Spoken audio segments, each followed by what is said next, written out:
Well, you heard from Mitch McConnell, the former Republican leader, the senator, say it was a bad week for the isolationists. He was talking about Tucker Carlson and he was talking about Steve Bannon. Do you think that the president is making a choice here, or is he trying to have it both ways, both saying, I'm going to please the hawks of the party by bombing, but then I'm going to say I want a peace deal and make the isolationists happy by saying, you know, I'm not committing to anything more than one and done? Well, I'll concede this. It was a good week for the neocons in the military-industrial complex who want war all the time. I wouldn't call my side of the MAGA base isolationists. We are exhausted. We are tired from all of these wars, and we're non-interventionists. I mean, this was one of the promises. I mean, are you going to call President Trump's campaign an isolationist campaign? What he promised us was we would put America first. And I think there are still voices in this administration. You've still got J.D. Vance. You've still got Tulsi Gabbard. You still RFK Jr. You still got calmer heads that could prevail. They were not persuasive in this case, clearly. Well, somebody was persuasive. AIPAC is very persuasive. For instance, the Israeli lobby in Congress. If you look at my colleagues' feeds now, they all look the same. They're all tweeting the same message that we've got to support Israel and we've got to do this. My question is, does 3 bombings and we're done with Iran's nuclear ambitions? Is that the 2 weeks to slow the spread of 2025? Is this, we were told 2 weeks to slow the spread then. Now we're told it's just going to take 3 bombings. But what happens when Israel gets bombed again? Is Trump going to sit by and say, no, we're not going to further engage in this war? I tried to get answers from the secretary on that question. But OK. John is in San Diego, California, on our line for Republicans. Good morning, John. Hey, good morning.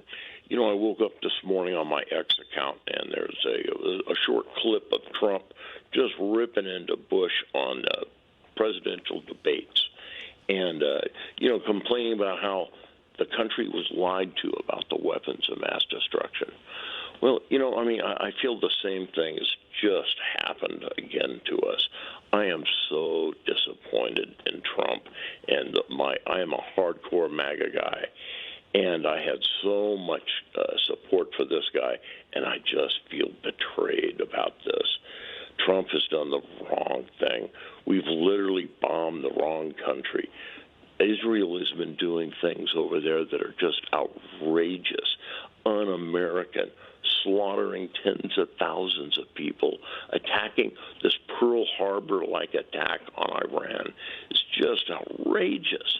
And we're buying into it, and we're supporting them, and we're providing them all the information and the intelligence, and now we've just attacked them. We've gotten sucked in to yet another war.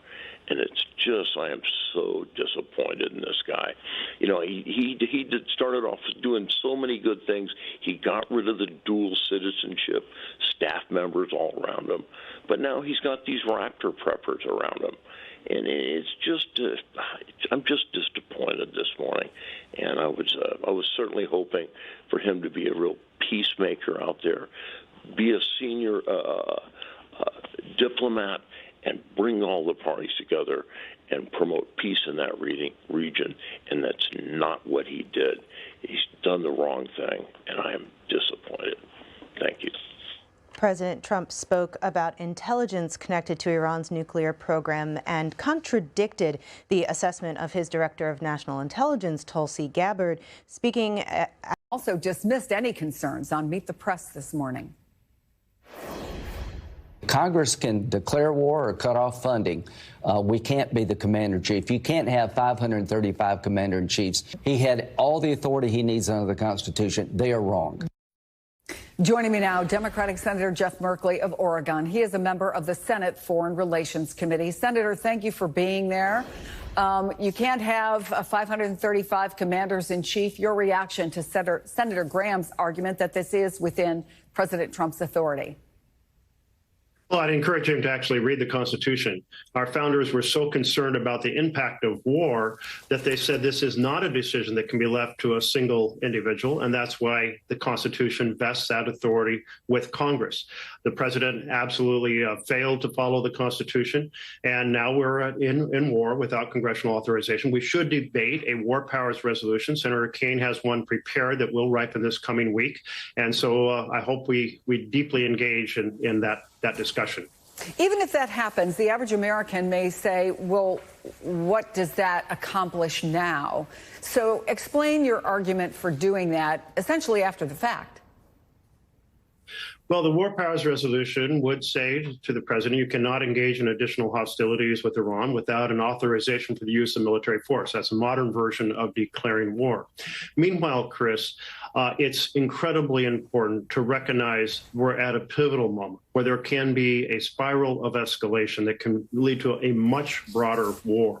So if I had a few words to share with the president of the United States right now, I would say use your leverage with Israel and declare a 2 to 3 week ceasefire so that you can return to the diplomacy you were engaged in before Israel attacked Iran. We need to break this cycle of escalation.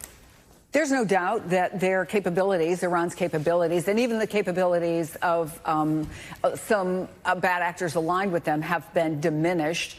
Having said that, there's a whole range of possibilities that we've gone over the last several hours that Iran could take, not the least of which would be to attack in the Strait of Hormuz, which would have a direct impact potentially on prices of energy here in the United States. That may make it an appealing option, because it could mean political consequences for the president. But I wonder what worries you most as you look at what you call the possibility of this spiraling. Yes, well, I'm very concerned about the potential action of various militias that have been supported by Iran or Iran directly engaged in interrupting international shipping, so on and so forth, or attacking U.S. facilities in the region. We have 40,000 troops in the area, so there are a lot of possible targets. And here's the thing. In any conflict like this, you want to define what is your objective. And the objectives are really twofold. One is for there not to be a nuclear weapons program in Iran. And second of all, for Iran not to fund proxies and create chaos across the Middle East. It is well within the possibility to reach a diplomatic agreement. We had a diplomatic agreement under Obama to end every path to a nuclear weapon with Iran. It's Trump who took us out of that agreement and therefore set the stage for the situation we now face. And Iran has something it can get out of this as well, which has been seeking to have an opportunity to return international commerce without the types of sanctions and restrictions that have been imposed by many nations. The people in Iran are tired of this challenge of living under this situation. And so there's a win-win, but diplomacy has to be fully activated for that to become a possibility. And again, break this possibility of escalation to much broader war. You mentioned objective, and so I want to play something that Secretary of State Marco Rubio told Fox News that was just a few hours ago. Take a listen.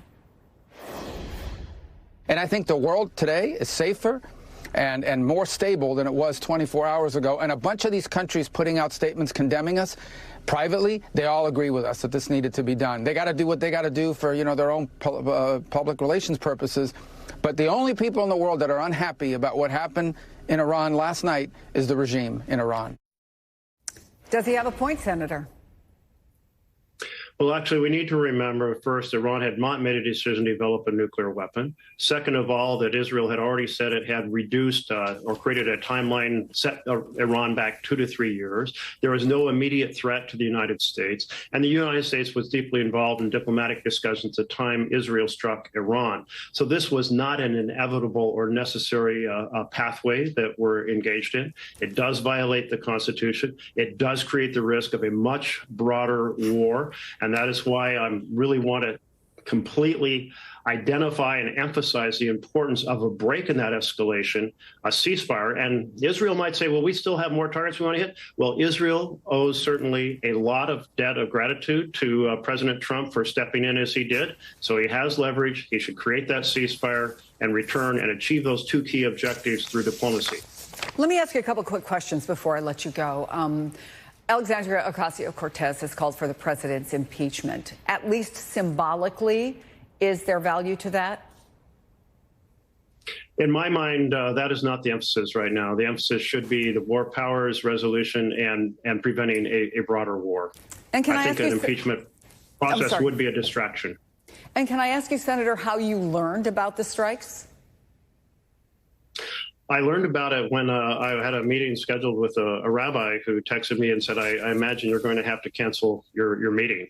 And of course, this was the first notice I got was that. And therefore, I immediately I'm sorry, turned then what do? You scroll your phone to see what's going on? Exactly. There are a lot of questions here. First of all, why did Trump, the whole reason why we're in this situation is because he withdrew from the nuclear deal in the first place. And now he's trying to bring Iran back to the table, and they wouldn't do that, and so he decided to move forward with these strikes. But this was his doing in the first place. Obama had a deal. He withdrew from it. He withdrew from the deal, and now he's trying to get back into something very, very similar. The second piece of this is I think there's two real questions about where are we going next, whether or not this is going to lead into a war, and whether or not, and Iran has already indicated that they do plan on retaliating, and Trump has said and threatened that he will then escalate as well. And I think the third question is a legal part of this, which is whether this was constitutional and whether or not they needed approval from Congress. Parts of MAGA, at least, are attacking Trump. Regular folks, you heard someone there just on a call-in show. You have members of Congress. We talked about Marjorie Taylor Greene last night. You do have people like Lindsey Graham standing with this, but we should be clear that while Lindsey Graham is a Trump cheerleader, he's not considered MAGA by MAGA, right? We should understand that. He is considered a traditional neocon that happens to support Trump. Now, I'm going to make it clear that at the very top, for the most part, the MAGAs are really just like Bush-era conservatives. They don't want to be seen like that. They don't think themselves as that, but ultimately they support the same, anti-Muslim, anti-Arab, anti-Iranian policies and actions that Bush and Rumsfeld and Cheney did, and Colin Powell helped whitewash and all of that, right? It's the same party. Like, we really got to it's the same party. But there are cleavages opening up, and you can see that there. This is going to cause difficulties with the MAGA movement because they did promise to be the pro-peace party, and they're the war guys. They're absolutely the war guys. Right? like you remember I'm not even going to show, but the picture of Vance and Trump's like the pro-peace ticket. That was BS then. Of course we knew that, and obviously it's more BS now than it's ever been. And some MAGA feel betrayed over this. And again, I talked about this in my first video today. People are already opposed to this. Polling shows this, that there are Americans that support it, but a majority do not. And there are a decent number of Republicans. It's mostly Democrats that oppose it, of course. But a decent enough amount of Republicans that oppose this, that if those Republicans not even switch vote to the Democrat, but just don't vote next election, well, the GOP is cooked. And more than that, we have to understand, this is before all the consequences, the gas prices going up. Trump's going to get the blame for that, even from his cult.